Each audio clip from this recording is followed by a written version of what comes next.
Hello everyone, I Dr. Vijay Srivastav welcome you on my YouTube channel Chemistry Careers an Innovative Way of Learning। Structure of atom के इस video lecture में हम आपको electromagnetic radiations के reference में कुछ important informations और कुछ बेसिक कंसेप्ट्स के बारे में बताएंगे। तो स्टार्ट करते हैं इलेक्ट्रोमैग्नेटिक रेडिएशन।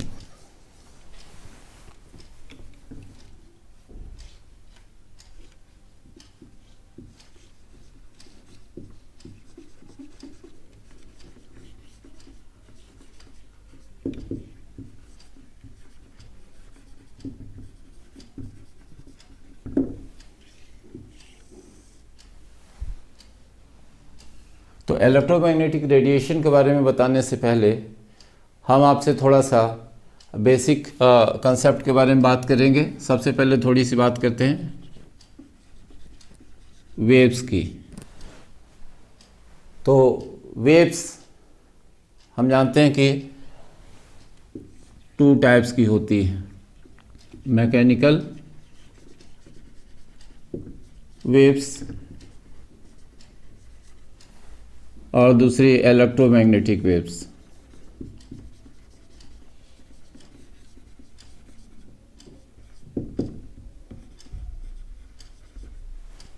तो इन दोनों में डिफरेंस क्या है? इसमें transmission requires medium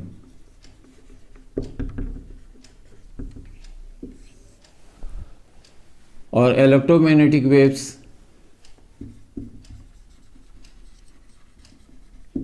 transmission requires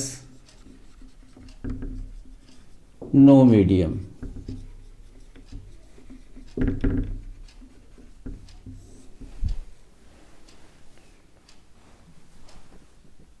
and transmit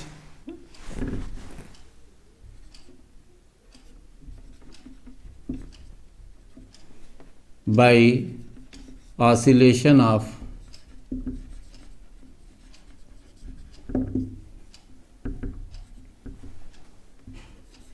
electric and magnetic fields alternately।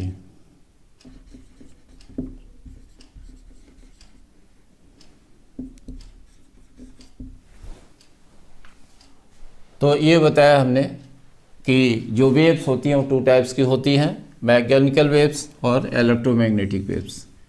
Mechanical waves require medium for their transmission while electromagnetic waves require no medium for transmission and they transmit by oscillation of electric and magnetic fields। अब ये जो electromagnetic radiation है, interaction देखें इसका।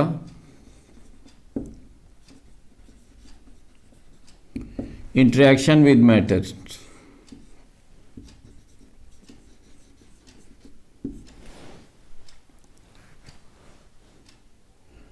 Matter से interaction होने में दो तरह के ऑब्जर्वेशंस मिलते हैं।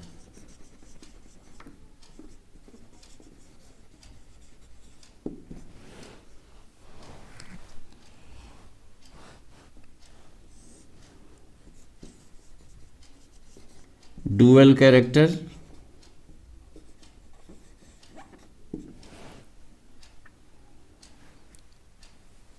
और दूसरा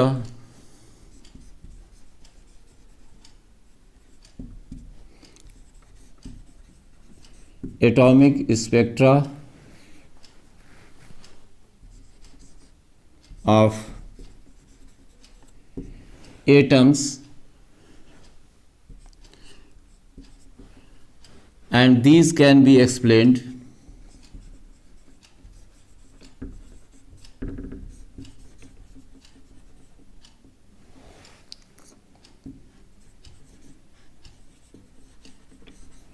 only by considering that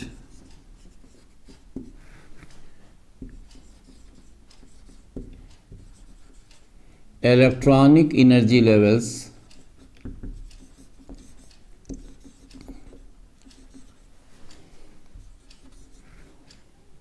of atoms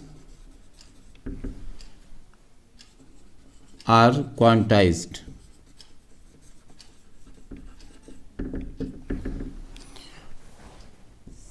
तो ये बताया आपको कि जब इलेक्ट्रोमैग्नेटिक रेडिएशन इंटरेक्ट करता है मैटर के साथ तो दो तरह के ऑब्जर्वेशंस मिलते हैं। नंबर वन ये कि जो इलेक्ट्रोमैग्नेटिक रेडिएशन है इसका डुअल कैरेक्टर होता है, और दूसरा कि जो एटम्स के जो एटॉमिक स्पेक्ट्रा होते हैं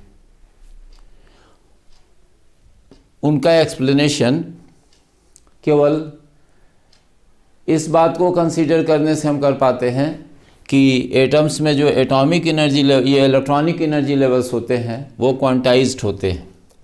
तो क्वांटाइजेशन की बेसिस पर हम ये इंटरेक्शन से जो स्पेक्ट्रा मिलते हैं एटॉमिक स्पेक्ट्रा ये एक्सप्लेन होते हैं। अब बात करते हैं थोड़ा सा डुअल कैरेक्टर की। डुअल कैरेक्टर का मतलब wave nature and particle nature.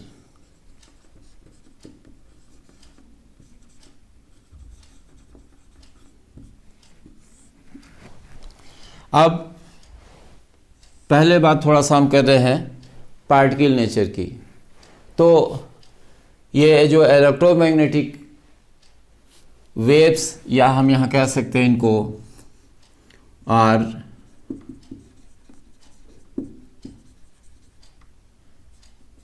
Electromagnetic radiations.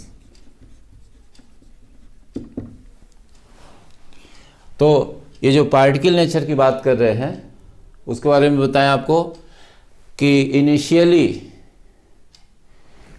Light के बारे में ये कंसेप्ट था न्यूटन के समय में कि लाइट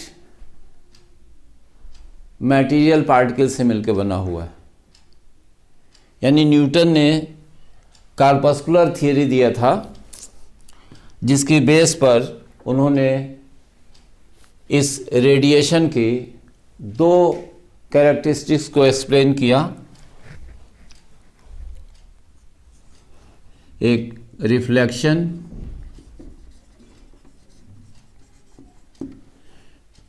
और दूसरा रिफ्रैक्शन।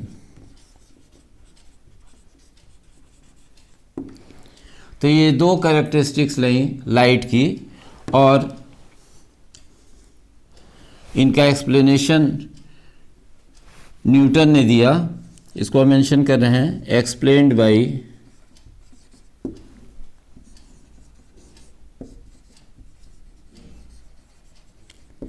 Newton's corpuscular theory.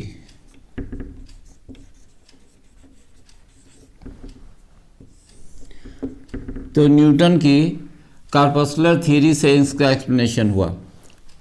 अब वेव नेचर, तो इस इलेक्ट्रोमैग्नेटिक रेडिएशन की दो और कैरेक्टरिस्टिक्स मिली।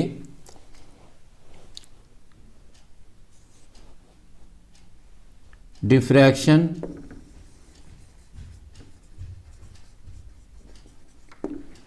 और इंटरफेरेंस।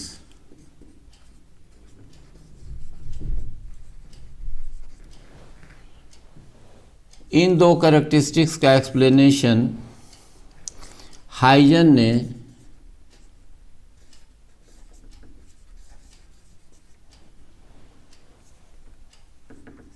कह सकते हैं कि हाइजन ने वेव थियरी ऑफ लाइट की बेसिस पर दिया।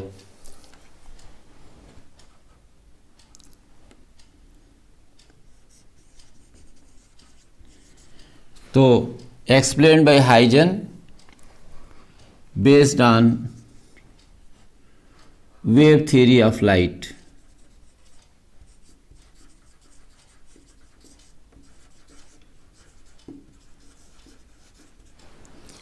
तो ये एक्सप्लेनेशन मिला। तो हमने आपको बताया वेव्स के बारे में कि दो तरह की वेव्स होती हैं, मैकेनिकल जिनके लिए ट्रांसमिशन के लिए मीडियम चाहिए, दूसरा इलेक्ट्रोमैग्नेटिक वेव्स या इलेक्ट्रोमैग्नेटिक रेडिएशन जिसके ट्रांसमिशन के लिए कोई मीडियम नहीं चाहिए, उसमें केवल इलेक्ट्रिक और मैग्नेटिक फील्ड का ऑसिलेशन से इनका ट्रांसमिशन होता है। फिर बताया कि जब ये रेडिएशन स्ट्राइक करता है मैटर से तो दो तरह के ऑब्जर्वेशंस मिलते हैं, एक डुअल नेचर या डुअल कैरेक्टर और दूसरा एटॉमिक स्पेक्ट्रा। एटॉमिक स्पेक्ट्रा में बताया कि इसमें क्वांटाइज्ड इलेक्ट्रॉनिक एनर्जी लेवल्स होते हैं जिनके कारण एटॉमिक स्पेक्ट्रा मिलता है। और डुअल कैरेक्टर में बताया कि दो तरह का नेचर पाया जाता है इस रेडिएशन में, एक वेव नेचर एक पार्टिकल नेचर। तो पार्टिकल नेचर की दो कैरेक्टरिस्टिक शुरू में मालूम थी, रिफ्लेक्शन और रिफ्रैक्शन। ये दोनों कैरेक्टरिस्टिक लाइट शो करता है और न्यूटन ने इसे कॉर्पस्कुलर थ्योरी के बेसिस पर एक्सप्लेन किया था। दो और अदर कैरेक्टरिस्टिक थी इनकी, डिफ्रैक्शन और इंटरफेरेंस, जिनका एक्सप्लेनेशन हाइगन्स ने वेव थ्योरी ऑफ लाइट की बेसिस पर किया। तो ये बताया हमने एक इनिशियल बैकग्राउंड इलेक्ट्रोमैग्नेटिक रेडिएशन से संबंधित। अब हम बात करते हैं wave nature of electromagnetic radiation की।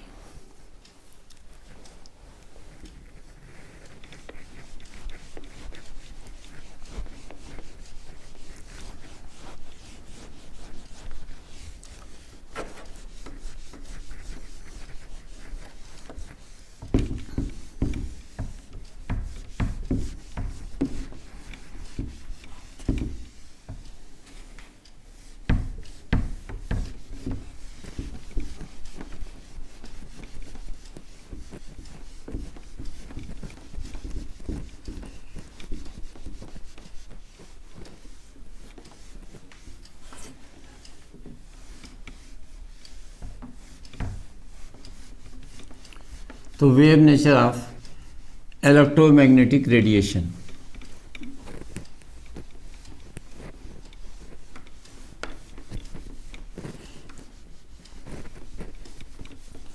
स्टार्ट कर रहे हैं हम wave nature of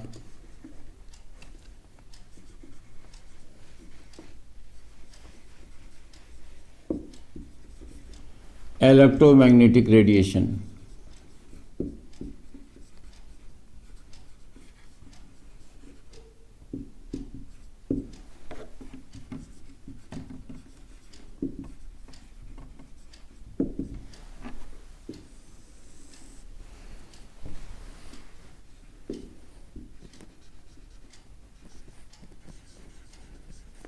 James Clerk Maxwell 1870।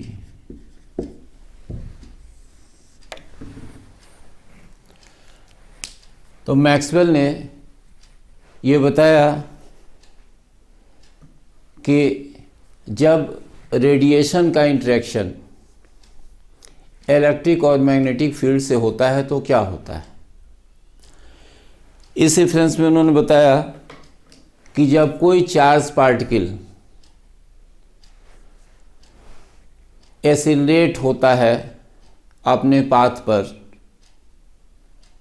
तो उसके एक्सीलरेशन से या उसके प्रोपेगेशन से अल्टरनेट इलेक्ट्रिक और मैग्नेटिक फील्ड्स जो होते हैं वो प्रोड्यूस होते हैं और ये इलेक्ट्रिक और मैग्नेटिक फील्ड एक दूसरे के परपेंडिकुलर ऑसिलेट करते हैं। यानी चार्ज पार्टिकल मूव करता है तो इलेक्ट्रिक और magnetic fields alternately one by one produce होते हैं और ये एक दूसरे के परपेंडिकुलर ऑसिलेट करते हैं और इन दोनों के perpendicular direction of propagation of radiation होता है। इसीलिए इस तरह की वेव को कहा गया इलेक्ट्रोमैग्नेटिक वेव। तो वेव थ्योरी ऑफ लाइट में ये बताया गया मैक्सवेल के द्वारा कि लाइट एक इलेक्ट्रोमैग्नेटिक रेडिएशन है जिसमें लाइट के प्रोपगेशन के समय इलेक्ट्रिक और मैग्नेटिक फील्ड्स ऑसिलेट करते। तो हम ये कह सकते हैं कि ये चार्ज पार्टिकल है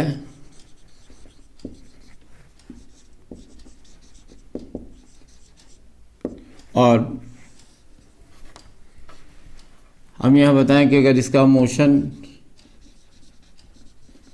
ये एक्सीलरेटेड पाथ है इसका, तो दो तरह के फील्ड्स, इलेक्ट्रिक और magnetic,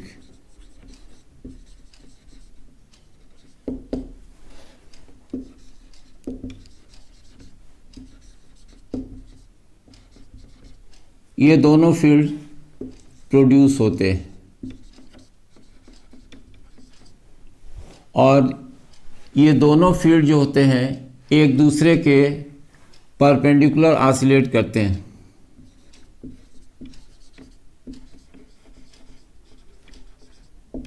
oscillate perpendicular to each other. ये दूसरे के परपेंडिकुलर जो होते हैं वो ऑसिलेट करते हैं और इन दोनों का जो ऑसिलेशन होता है वो डायरेक्शन ऑफ प्रोपगेशन के भी परपेंडिकुलर होता है। तो फिलहाल आप वो रिप्रेजेंटेशंस नहीं दिखा रहे यहाँ कि कैसे ये तीनों एक दूसरे के परपेंडिकुलर होते हैं। हम बात करेंगे इसमें जो मैक्सवेल्स थियरी रही, वेव थियरी, उसके इम्पोर्टेंट पॉइंट्स क्या क्या हैं।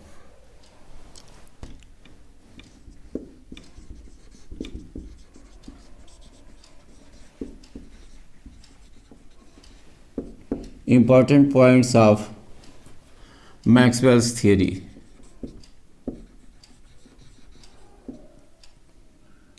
Maxwell's wave theory.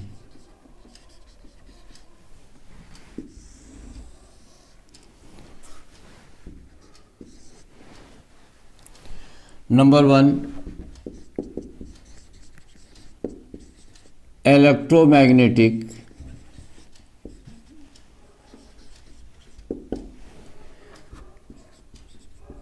radiations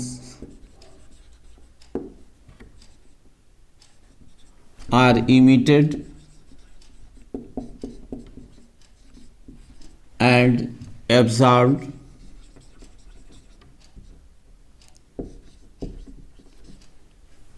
continuously.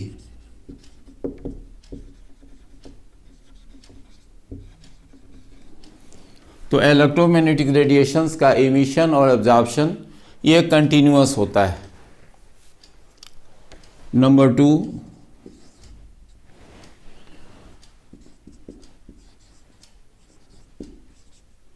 Electric and magnetic fields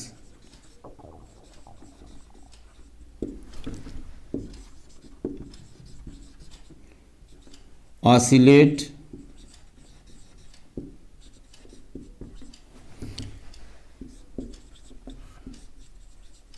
perpendicular to each other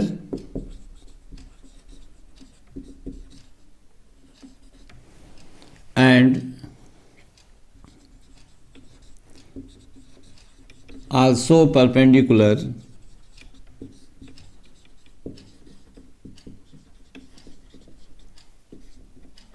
to the direction of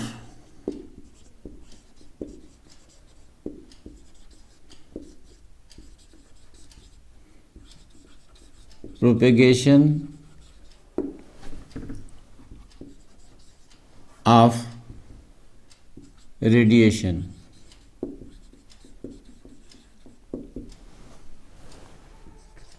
Number 3,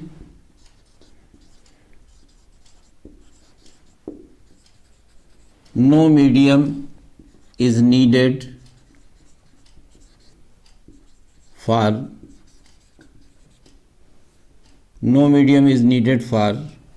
transmission.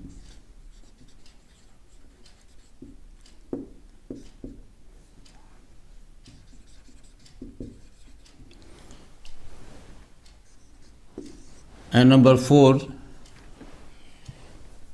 the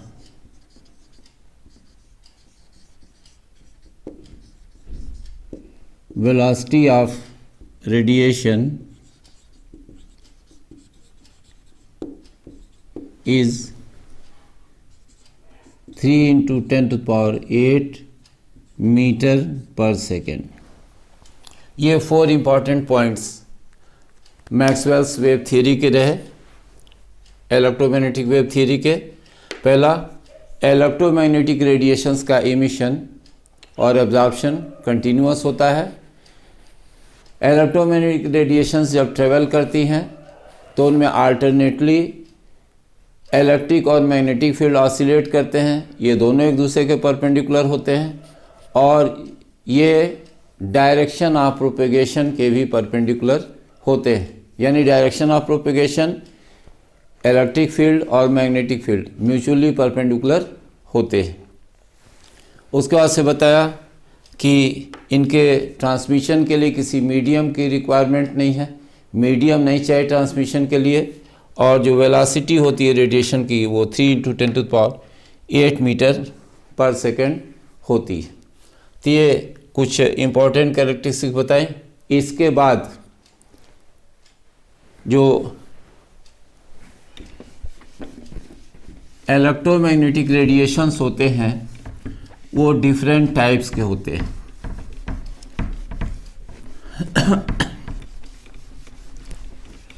तो उसे भी साथ में मेंशन कर सकते हैं।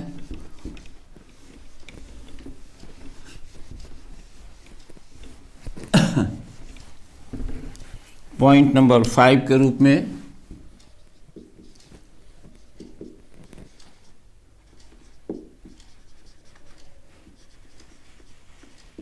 Electromagnetic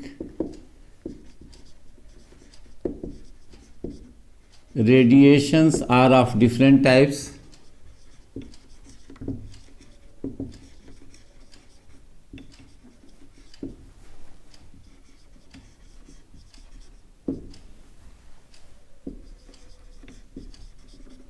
Depending upon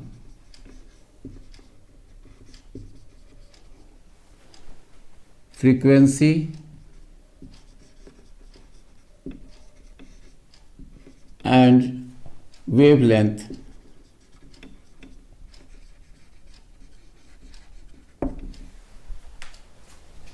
of radiations.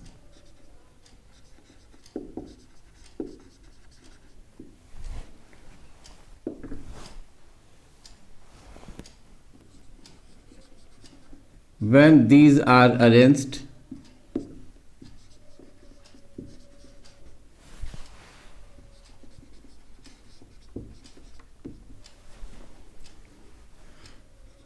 in increasing order of wavelength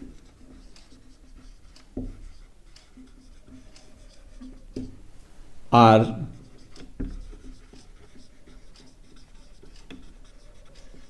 decreasing order of frequency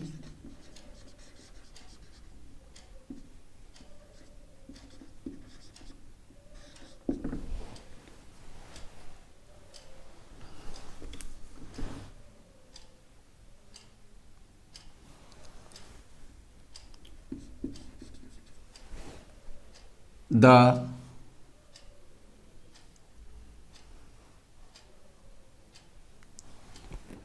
arrangement is called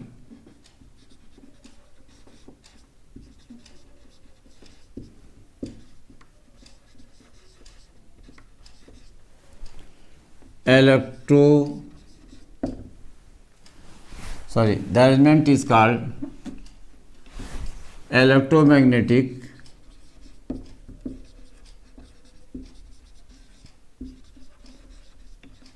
spectrum.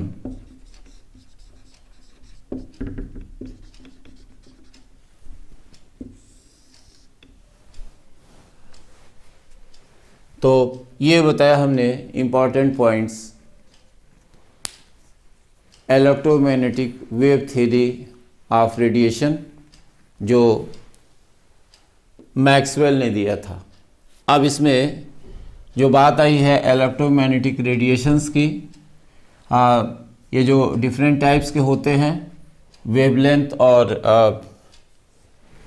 या frequency के आधार पर, तो इनको हम देखते हैं कि जो इनका अरेंजमेंट है इस बेसिस पर ये जो इलेक्ट्रोमैग्नेटिक स्पेक्ट्रम होता है उसमें कितने तरह के रेडिएशंस होते हैं और इनका करेक्ट ऑर्डर क्या है।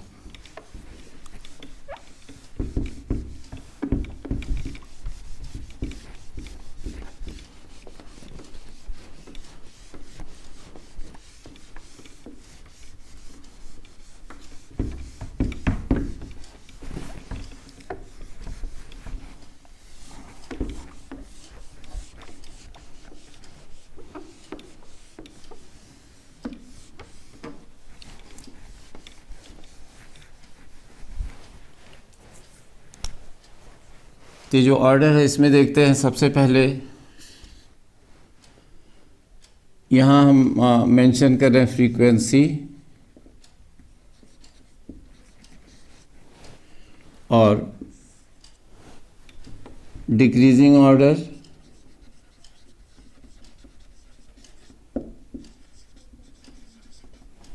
या वेवलेंथ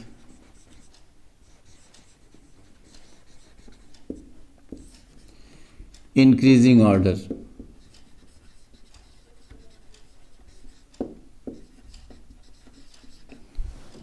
तो इन दोनों के हिसाब से अरेंजमेंट देखें तो सबसे पहले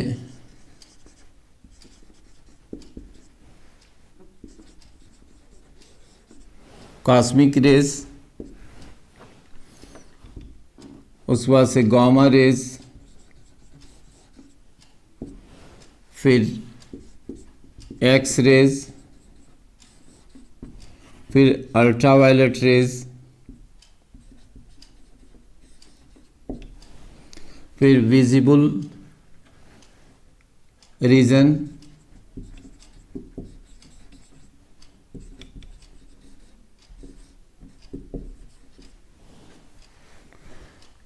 फिर इंफ्रारेड,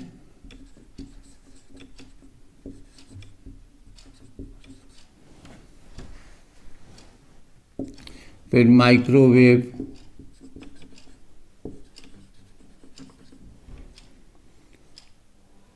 फिर रेडियो वेव्स,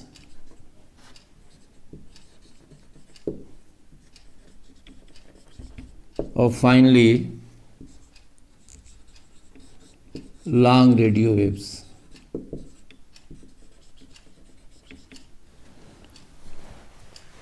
तो ये अरेंजमेंट है। अगर फ्रीक्वेंसी के डिक्रीजिंग ऑर्डर में अरेंज करें तो सबसे ज़्यादा फ्रीक्वेंसी मैंने मैक्सिमम फ्रीक्वेंसी जो होगी, maximum frequency maximum energy. Cosmic rays means maximum frequency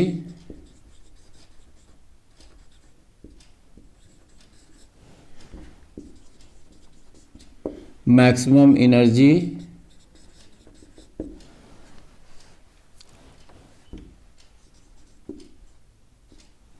minimum wavelength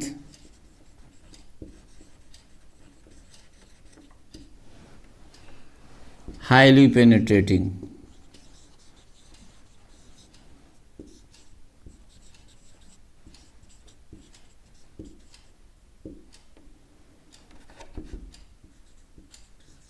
तो ये कैरेक्टरिस्टिक्स बताया कॉस्मिक रेज की frequency maximum, maximum energy, minimum wavelength और हाईली पेनिट्रेटिंग रेडिएशंस हैं, और कह सकते हैं कि प्रोड्यूस्ड इन आउटर स्पेस।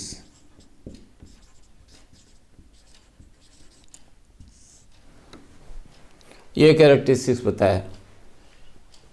जो गामा रेज हैं इनके बारे में थोड़ा सा बताएं कि प्रोड्यूस्ड इन रेडियो एक्टिव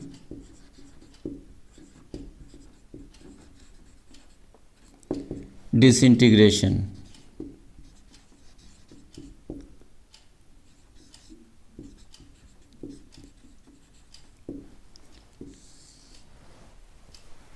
और X raise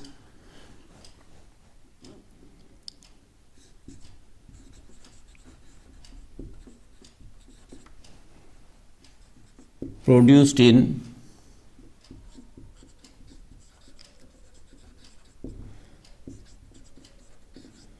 cathode ray tube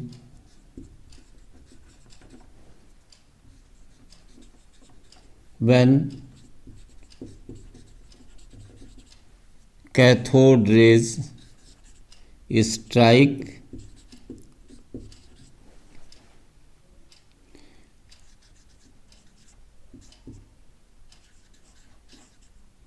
metals with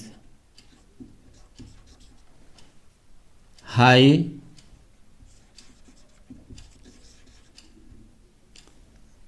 atomic mass।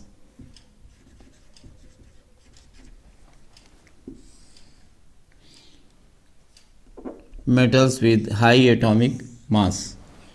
ultraviolet rays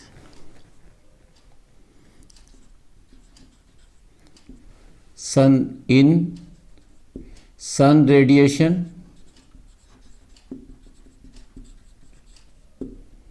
or in mercury vapor arc lamp।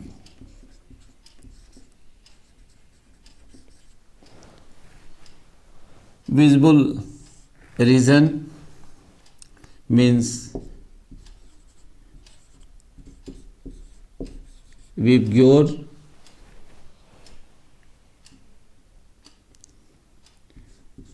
lambda equals to 400 nm to 750 nm।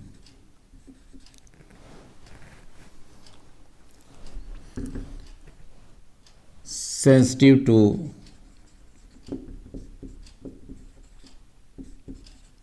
eyes। infrared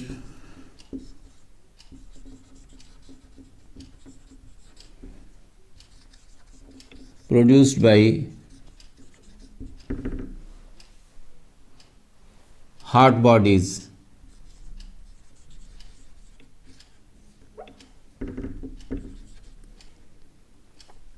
and incandescent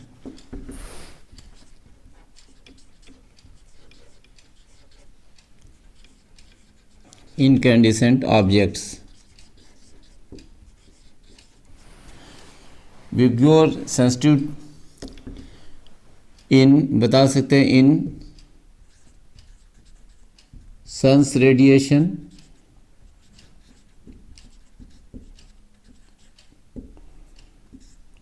and heated filaments.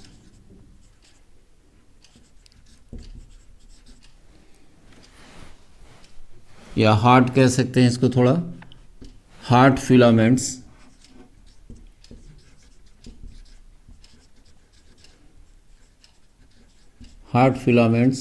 In bulbs. अगर visibility में नहीं है तो आप wires के हिसाब से समझ सकते हैं इसको। तो ये बताया हमने कुछ के बारे में कि कुछ के सोर्सेज क्या हैं, सबके डिटेल्स नहीं बता रहे हैं। फिलहाल ये बताया कि जो इलेक्ट्रोमैग्नेटिक स्पेक्ट्रम होता है उसमें जो डिफरेंट इलेक्ट्रोमैग्नेटिक रेडिएशंस हैं, फ्रीक्वेंसी या वेवलेंथ की बेसिस पर उनका एक डिफिनिट अरेंजमेंट जो होता है वो इलेक्ट्रोमैग्नेटिक स्पेक्ट्रम कहलाता है। यानी कह सकते हैं when electromagnetic radiations are arranged either in decreasing order of frequency or in increasing order of wavelength, the arrangement so obtained is called electromagnetic spectrum, and only the visible part of this electromagnetic radiation is observed by human eye. तो ये एक outline हमने आपको बताया electromagnetic spectrum के बारे में। अब इसमें जो कैरेक्टरिस्टिक्स हैं इलेक्ट्रोमैग्नेटिक रेडिएशंस की, उनकी बात करें तो आगे देखते हैं कैरेक्टरिस्टिक्स। ये आप इसको नोट कर सकते हैं या इसका स्क्रीनशॉट ले सकते हैं और इनसे रिलेटेड अगर कोई प्रॉब्लम हो तो आप पूछ सकते हैं।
तो अब हम बात करते हैं कैरेक्टरिस्टिक्स की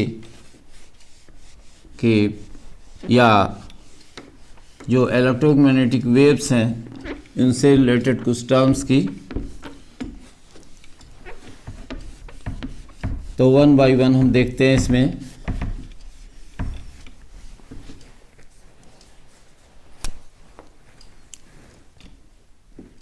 कैरेक्टरिस्टिक्स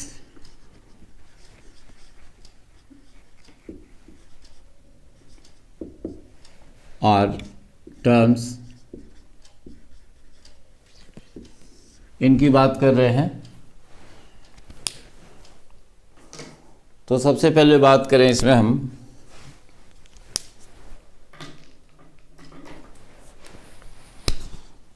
फ्रीक्वेंसी।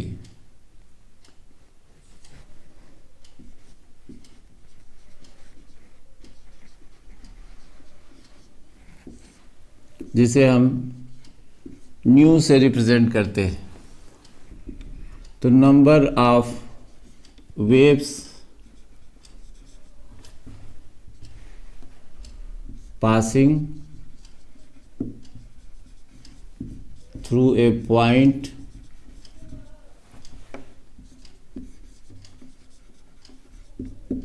इन 1 सेकेंड।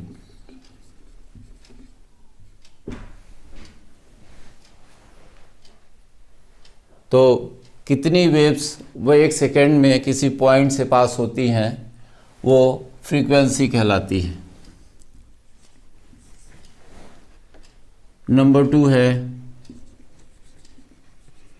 वेवलेंथ, यानी जिसे लैम्डा से रिप्रेजेंट करते हैं। तो distance between two consecutive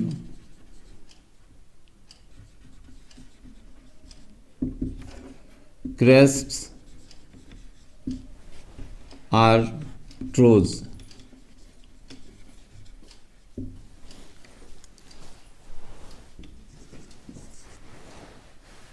Number 3, velocity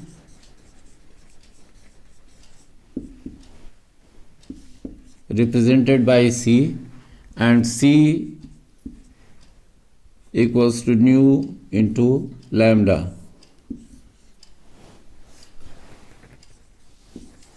Fourth characteristic is amplitude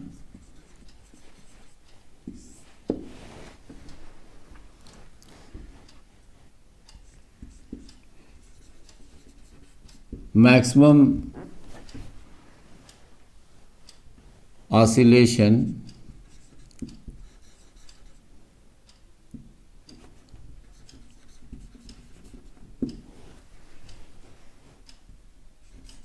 from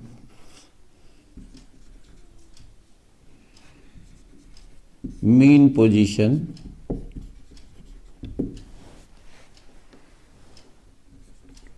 to either side.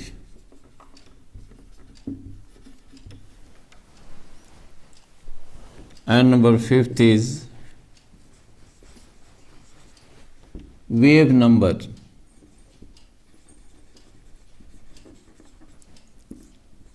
represented by nu bar, and nu bar is inverse of lambda. तो ये कुछ characteristics हमने आपको बताई या टर्म्स बताए, यहाँ रिप्रेजेंट कर देते हैं। मान लेते हैं कि ये एक वेव इस तरह से प्रोपगेट कर रही है, ये डायरेक्शन ऑफ प्रोपगेशन है। तो ये लैम्डा हो जाएगा, ये क्रेस्ट है, ये डिस्टेंस जो होती है भी इसकी एम्पलीट्यूड हो गई, जिसे यहाँ ए से रिप्रेजेंट कर रहे हैं, और ये ट्रो है,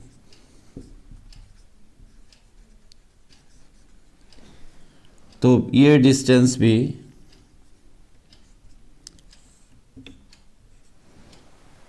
लैम्डा हो जाएगी। तो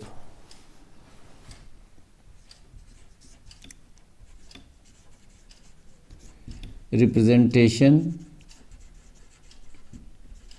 ऑफ ए वेव, तो ये सिंपल रिप्रेजेंटेशन दिया वेव का, और ये बताया आपको कैरेक्टरिस्टिक्स के बारे में। तो अब जो थियरी रही क्लार्क मैक्सवेल की,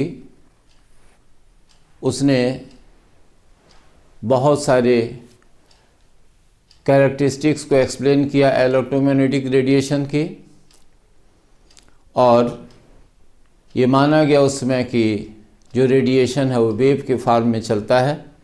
फिर भी इससे कुछ कैरेक्टरिस्टिक्स एक्सप्लेन नहीं हो पाई। तो वेव थियरी की लिमिटेशंस देखते हैं कि कौन कौन सी लिमिटेशंस है वेव थियरी की।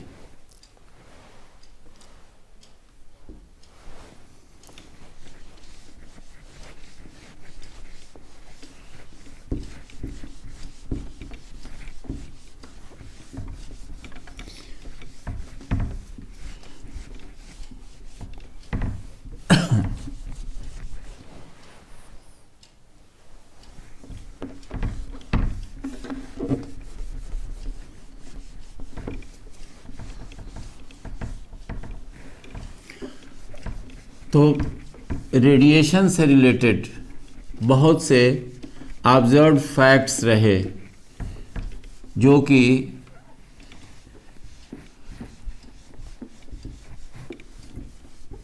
मैक्सवेल की थियरी से एक्सप्लेन नहीं हो पाए। यानी जो वेव थियरी है जिससे बहुत सारी चीज़ें तो एक्सप्लेन होती हैं, स्पेक्ट्रम एक्सप्लेन होता है और भी बहुत सारी कैरेक्टरिस्टिक्स एक्सप्लेन होती हैं, लेकिन कुछ कैरेक्टरिस्टिक्स एक्सप्लेन नहीं हो पाई, तो उनको हम लिमिटेशंस के फॉर्म में एक्सप्रेस कर रहे हैं। Limitations of wave theory.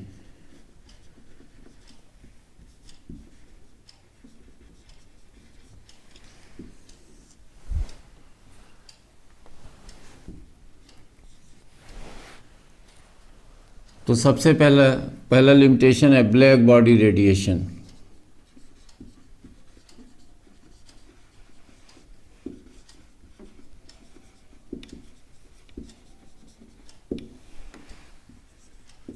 Number 2, photoelectric effect.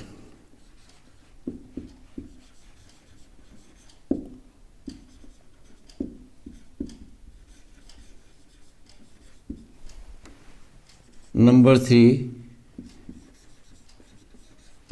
Heat capacity of solids at different temperatures.